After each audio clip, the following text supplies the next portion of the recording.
Hello மக்களே, இன்றைக்கி நம்ம விஜய் ஆண்டனி நடித்த மழை பிடிக்காத மனிதன் மூவியோட ரிவ்யூ தான் பார்க்க போகிறோம். மழை பிடிக்காத மனிதனை நம்மளுக்கு பிடிக்குமான்னு பார்க்கலாம்.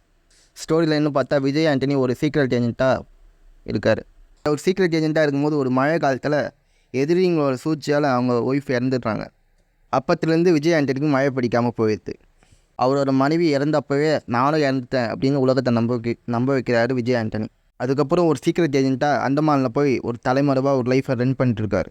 ஆனால் இவர் உயிரோடு இருக்கிற விஷயம் அந்த சீக்ரெட் டீமுக்கு தெரிஞ்சு, ஆஹா இவனை உயிரோட விட்டால் நமக்கு டேஞ்சரு அப்படின்னு சொல்லிட்டு இவனை கொலை பண்ணதுக்கு அவர் கொலை பண்ணதுக்கு அனுப்புகிறாங்க. அதுலேருந்து அவர் தப்பிச்சாரா இல்லையா, அதுதான் மீதி கதை. படம் ஃபுல்லாகவே ஓவர் பில்டப்பாக இருக்குது. நாடுனா தெரியுமா, சீக்ரெட் ஏஜென்ட்லாம் தெரியுமா, நான் ஒரு நிமிஷம் பயந்தே போட்டேன். விஜய் ஆண்டனியோட படத்துக்கு வந்திருக்குமா இல்லை விஜயகாந்த் அவர்களோட படத்துக்கு வந்திருக்குமா இல்லை, ஏன்னா அவருக்கு தான் அந்த மாதிரி கேரக்டர்லாம் செட் ஆகும். இவருக்கு சுத்தமாக செட் ஆக மாட்டேங்குது. ஓவர் பில்டப் ஏற்றி விட்டு போயிட்டாங்க.